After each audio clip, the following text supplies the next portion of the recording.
Hey guys, it's AJ, back again with another unboxing. This time, not an album, but a magazine. This is still in the bubble wrap because I think there's a bunch of things wrapped up in it, so I thought I'd keep that hidden for now, barely. You can see it through the bubble wrap. And this seems like it will be the last Eyes One unboxing on my channel for good, because Eyes One has officially disbanded. This was like a month or so ago, month and a half ago now. It was a while ago. We're going to have a little bit of talk about Eyes One, my time with Eyes One and As Was One, and how that all became as I go over this magazine, and also all the crazy merch that comes with it. So let's get into this bubble wrap. So this thing was, normally I would get both Nako and Vienna, my top two, but this was so heavy and huge, I couldn't do that. So this is, I don't know what's all with this. This is huge. Also, interestingly enough, so I ordered a Cash B card with this, and they put it with the card. So I'm just gonna pull that out. It's Winter of Espa. Anyway, this was the K-Town For You pre-order card. Don't know if this is only K-Town For You exclusive or not, but it's gorgeous. This whole thing, gorgeous and amazing. Nako's ballerina cover for the DICON. Also, it's got a bunch of stuff back here. Now we're gonna have to figure out what all of this is. I have no idea, honestly. Let's pull out all this stuff. Comes with like a little keychain. Oh my god, that's adorable. Look at that. It's a little cover of the magazine. A photo card set. This will be the last set. Oh no, this is all Nako set. Wow, and these are thick cards. So these are what the last Nako cards, other than the one story release. I don't know how I don't know the time frames that those were taken, but that's really cool that you get 5 Nako cards, and they are very thick cards. So with the previous one, I've done a DICON unboxing before, and they focused on trying to give you like everything group focused except for the standee. And what is in here? Oh my god, this is all Nako too! Yo, wow. I am blown away at the amount of Nako in here. I thought there'd be a little bit more group stuff, just like the previous one, but this is just all member specific. That's really cool. I'll make sure I'll save that. And we'll get into the magazine. This thick, with 8 C's magazine. And we'll talk a little bit about Eyes One as I go over this. God dang, this is big. This is her cover. Looks absolutely amazing. She has ballerina experience and was very happy to showcase it. Jeez, this is so big. So, I'm gonna probably not put too much input on the photos because I want to discuss Eyes One and how everything came about with me getting into them. But these are all going to be stunning, absolutely gorgeous photos. And we also got Purple Hitomi. So that's great. So, with Eyes One, they initially, I didn't watch Produce. I'll try to move this over a little bit. Let's cover both photos. I didn't watch Produce. I watched Produce X, but I did not watch Produce 48. And so I didn't watch them become formed. And then after they announced them, I actually was in a chat room, and somebody was like, "Oh man, Chan got the last position." And I'm like, "What's everybody talking about?" Because I had no idea what Produce was at the time. And they said, "Oh, they're making this group, and it's gonna be amazing, and Chan's in it." And I didn't know what any of that meant at the time. And then they showcased the name Eyes One and all that stuff, and they're like, "Here are the members." And they're only going to be around for 2.5 years. And I was like, wow, that's unreasonable. Why would I get into a group that's got such a short lifespan? But then I started getting into the members. I started seeing Black White Crack videos, who usually did Twice, because Twice was my alt group at the time and who I was mainly watching any content of on YouTube. And I started really getting to know the members. And I started to really, really like them. And they grew to be an alt group of mine. My second alt group right under Twice. And I don't regret it a bit. I always knew that there was going to be an end date. I would have liked an extension just for like another album, because we did lose the 3 months from the, like, you know, the blackout days is what I call it. An additional 3 months for one more like mini album or one more album would have been amazing. That would have been my ideal disbandment. But that's just not how things happened. And, you know, I'm bummed by that, but I'm okay with it. I was never somebody who was saying, like, IZ*ONE Permanent, they need to stick together forever. I went into this knowing that they had an expiration date, essentially. And I was grateful enough to have seen them live when they came here for KCON in 2019. Not only did I get to see them live, I got to meet them up close. I got to do the high touch with them and actually meet them and touch their hands and say thank you. That's all you basically can say in a high touch. High touches are really short. But so grateful to have pulled the IZ*ONE high touch that year and actually get to meet them and see them perform, and it was amazing.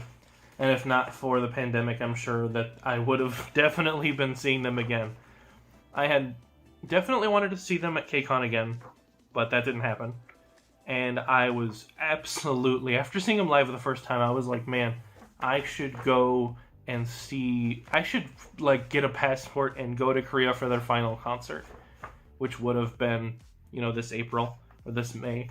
And then that didn't happen because of how the world is right now. But also, I don't know if I would have had a ton of money to do that, because that's taking a trip to Korea is like a ridiculous amount of money for the amount of time and effort and all that stuff. So I didn't, and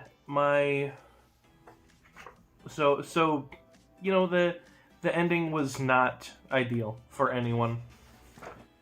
But I am looking forward to, I have a lot of this magazine still to go through. It's a lot of questions and stuff like that right here. So if anything text, I won't touch on too much. I'm looking forward to supporting all 12 members in what they do in the future. Whether it's joining groups, I'm totally okay with them joining groups, already formed groups. Just putting that out there, that I'm completely fine with that, because I would rather them join groups that they were meant to be in and they're friends with and they've trained with, than being stuck like solo or stuck in a position where they're not happy. Happiness is key. Happiness is the priority.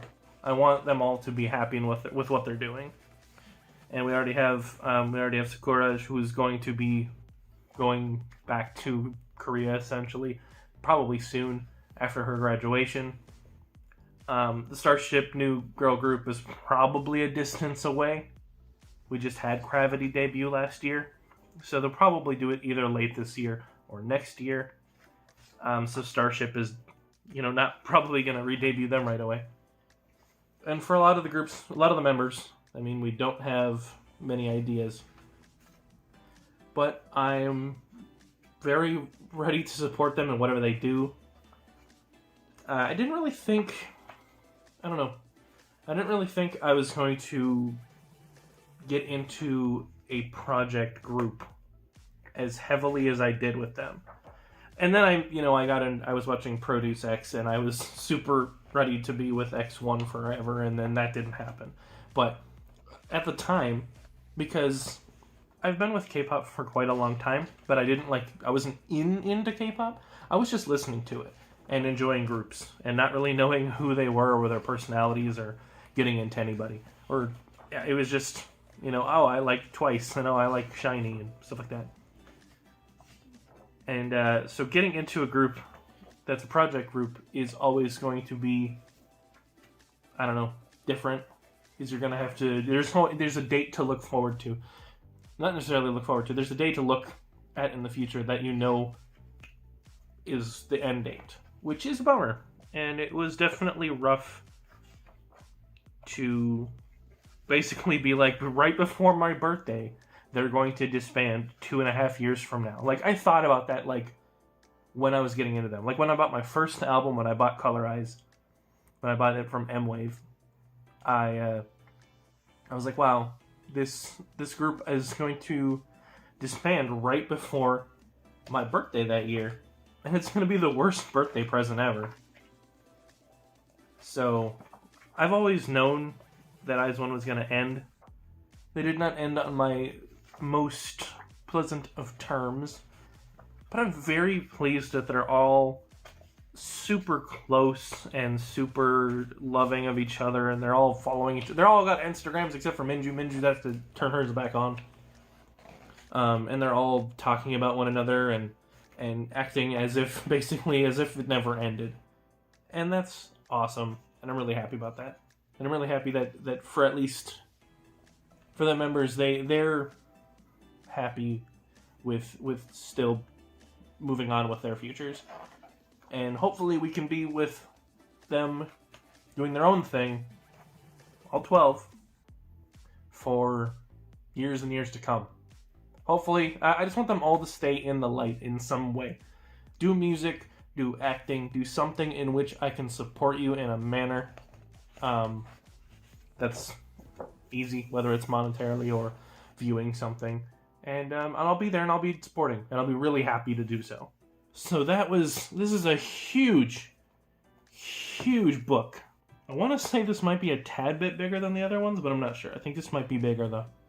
But I'm so happy to have bought it. It's like the last bit of merch I could get. It was a bit more expensive than the other ones. No regrets buying it, and no regrets following IZ*ONE for the past 2.5 years. A little bit of a field trip of a video, but I really hope you you sat through and listened to what I had to say.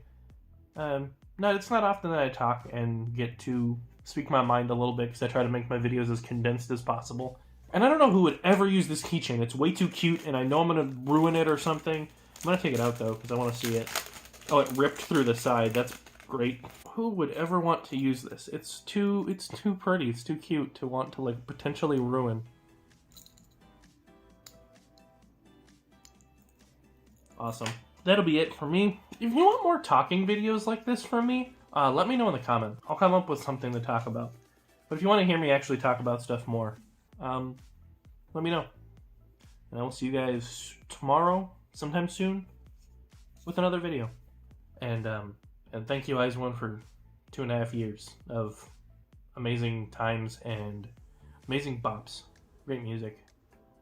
Blue Mines is probably still my favorite album, though. Alright, bye.